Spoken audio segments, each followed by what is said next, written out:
Hey everyone, and welcome to Ask an Expert with Leading Edge. This is where we take questions from social media, or maybe it's something that we're seeing at a client site, and we talk about how us at Leading Edge would handle that situation. So, my name's Lee Nichols. I am a director of delivery success here at Leading Edge. And when I'm at a client site, I could be filling the role of a Scrum Master, Agile coach, something within helping organizations adopt Agile. So the question today was something that came across on LinkedIn recently that I was looking at, which is how do you use data to decide when to pivot or continue with the project? And I thought it was a pretty good question because data is a pretty hot trend right now. And really, my answer to this is you shouldn't. And what I mean by that is you shouldn't just use data to decide when to pivot on a project or when to cancel a project. I think that can just lead into way too many traps out there that I've seen teams run into. I think you really need to start with the goals. When you look at frameworks like Scrum, it's really based around the goals and are you delivering to those goals? So there was a great quote from a scrum.org trainer that um, he told us in a class that I was taking with him. I thought it was really, really good, which is if you do not measure what you value, you start valuing what you can measure. If you do not have a goal, the measurement becomes the goal. And that's from a scrum.org trainer named Will Seeley. You should look up his stuff. He has a lot of great content out there.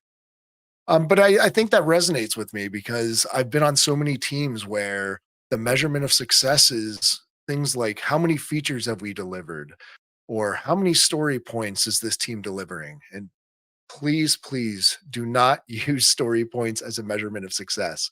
In fact, don't use story points at all. I'll cover that in another video. That's way too much of a rant for me to go on for this video. But I think it's a really important point that Will's making here. Like, you need to have a goal that you're striving to get towards.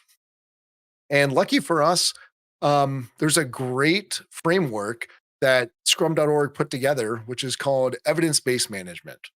And this is immediately where I would go if I was starting to look at how to use data to validate whether we're on the right track with a project.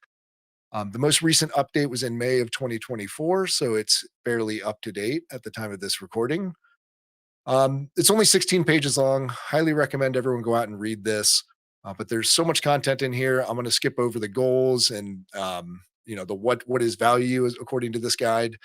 And I'm going to go down to something that they call the KVAs, which stands for key value areas. And they divide it up into four quadrants.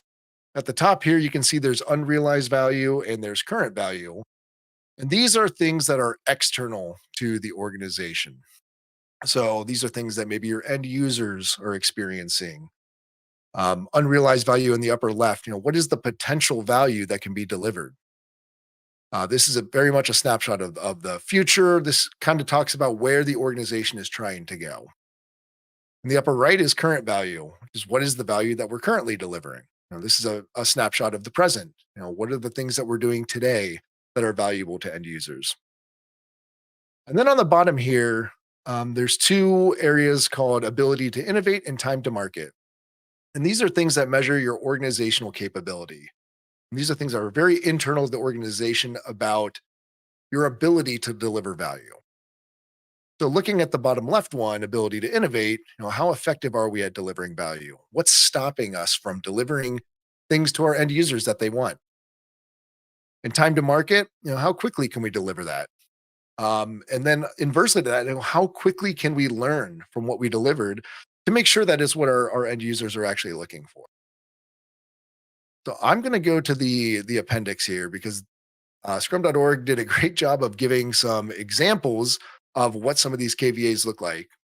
And I need to say that these are not the only measurements you can or should look at. It's going to vary depending on your organization, depending on what your goals are. But I think that these do a great job of painting the picture of what exactly each of these KVAs means.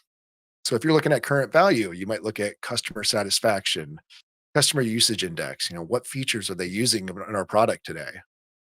Unrealized value, you might look at your market share compared to your competitors. You might look at the satisfaction gap. What are some of the features that our end users are requesting that we could deliver? Time to market, if you're familiar with DevOps and Dora metrics, that's where these all live. So things like deployment frequency, cycle time, lead time, and then ability to innovate, you might look at things like defect trends. So if your teams are focused all their time on fixing defects or maybe tech debt, that's preventing them from delivering new value to your customers, to your end users. So when it comes to the question of what data would I look at to know whether I need to pivot on my project, you have to look at all four of these. I think if you focus on just one, it doesn't give you the right data to be able to make the right judgment call. Now, if you're just focused on time to market, maybe you're very good at your DevOps practices and you're deploying daily, maybe even several times a day. But if all you're deploying are defects or defect fixes, that's not adding any value to end users and to your customers. So this is where I would start when it comes to understanding what data to look at.